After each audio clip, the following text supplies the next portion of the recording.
this is kind of one of those, for every bad thing, there's a good thing, maybe, and that concerns, in this case, tourism. We have a very weak Canadian dollar. Checked a while ago, we're about 69.5 cents US today. And that means, of course, a lot of tourists, a lot of Americans coming here as opposed to us going there, which is something we're not supposed to be doing. So what's happening? Well, let's find out. Daniel Gallant is Vice President of the Epik Collection Hotel Group, which owns 3 hotels here in Montreal, and he is on the line. Daniel, thanks so much for being here. Thank you for having me, Arian. How are you? I'm pretty good. So let me begin by asking, this is, I guess, the rainbow at the end of this storm. You're seeing what? You're seeing activity pick up already? Yeah, we're definitely seeing activity pick up. Typically, it's a little slow this time of the year, but what we're seeing in the short term is that the spring and the summer are giving better results already. So when we say, I guess the obvious question is, are you seeing this, do you think, because of what we're going through now tariff-wise, or is this all about the Canadian dollar, do you think? No, I think it's definitely because of the Canadian dollar.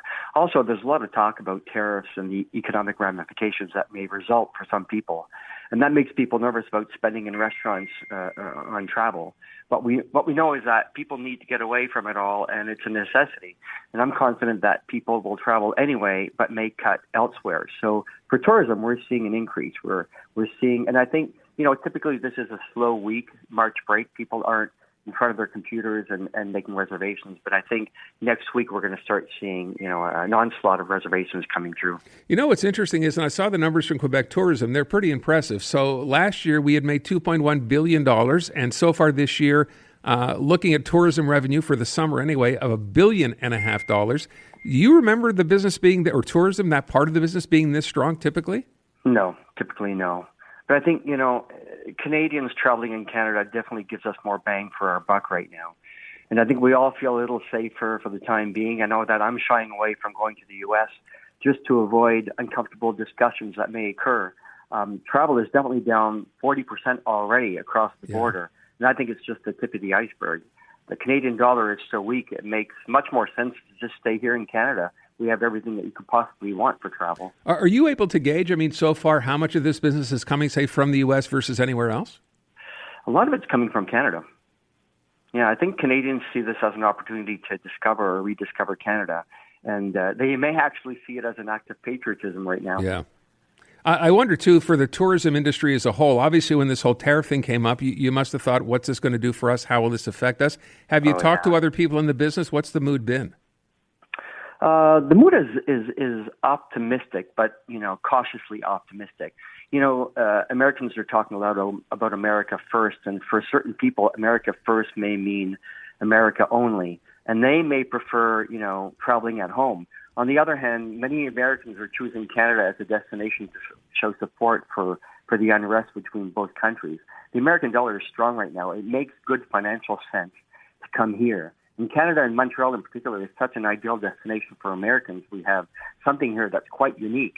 The city hosts so many festivals and a variety of food offerings. There's no reason not to come. Had you at any point, before this and before this surge, and it's wonderful that you could be one of the industries that's obviously not going to be bothered or hurt by this, you'll actually hopefully benefit from it. Have there been discussions with the provincial body here in terms of getting prepared just in case, as far as tourism goes? I think nothing yet. I think it's quite new still, and we may have to adjust according to the results in the next couple of weeks or couple of months. Okay, and what's the tip? It's interesting because I remember talking about this when the tariff conversation started, saying to Canadians, it's a big country, and we should start traveling around here before we consider obviously going down to the U.S. And I wonder when you sort of talk to Canadians from other parts of the country who never thought of coming to Montreal before, you think it's all attributable to this? Yeah, I'm hearing a lot of it. I'm hearing a lot of people. I would say the majority of people I know that travel are talking about staying here in Canada. And I also think that, for Europeans, they may be choosing Canada over the U.S. this year. So if we're getting an onslaught of reservations from Europeans, and we have, Americans that are coming here because of the weak Canadian dollar, and we have Canadians who are staying here as an act of patriotism, this is like the perfect storm for a good summer and a good fall. Boy, is it ever, right? Again, I said, think about it, right? We're talking about so many industries potentially who could be hurt by this. And suddenly, here comes tourism, hotels, Europeans, Americans, even Canadians now as a way of protest in essence. coming to Canada and staying at hotels here. Good for you. It's wonderful for the industry. Exactly. It's nice to hear. Yeah, there's so many elements that affect travel behaviors, and we're used to it. But it's rare that we have so many elements that can affect travel at one time. And I think this is just a positive thing for us right now. Yeah, Let's just hope question. It lasts. Yeah, well, look, it's here for now, so, take it for what it is. Who knows how long anything lasts these days. I will point out the one other thing, and I read a piece on this the other day. People talking about airfares now being high again, and for some people, they're not going to travel as far as they did before. I'm not sure if that's an issue still in coming to Canada or not. But do you hear that from people? Do they say complaining about how expensive it is to fly? This is one thing we've always talked about here, how it doesn't make sense that to travel across Canada from within Canada, it can cost so much money versus flying to somewhere in the U.S., for example. Yeah, it's still cheaper than, what you're going to pay for, let's say, hotel rooms or food in the U.S. I was in the U.S. just before Christmas, and when I got back and I saw my visa bill, I was like, what? Yeah. Did I spend that much money? And yeah, I did. It was, just incredible to see how, with the conversion, how it really adds up. So. Hey, what's an average stay in one of the hotels? I imagine they're all different categories, but what typically would it be for a night? For a night in the summertime, it's anywhere between $250 and $400, depending on the room category. So it's still fairly inexpensive, because even in the U.S., prices aren't necessarily better. Okay, yeah, it's a win-win-win. This is great, Daniel. I thank you so much. Appreciate your time. Wish you all the best. It's my pleasure, Aaron. Have a good summer. Take good care. Daniel Gallant, VP of the Epik Collection Hotel Group. They have 3 hotels in the Old Port, by the way, and looking good. Isn't it nice to hear a good news sort of story that way?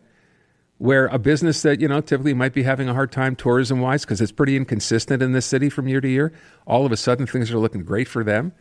Weak dollar, we're not supposed to go to America, stay here, helping hotels. Great news.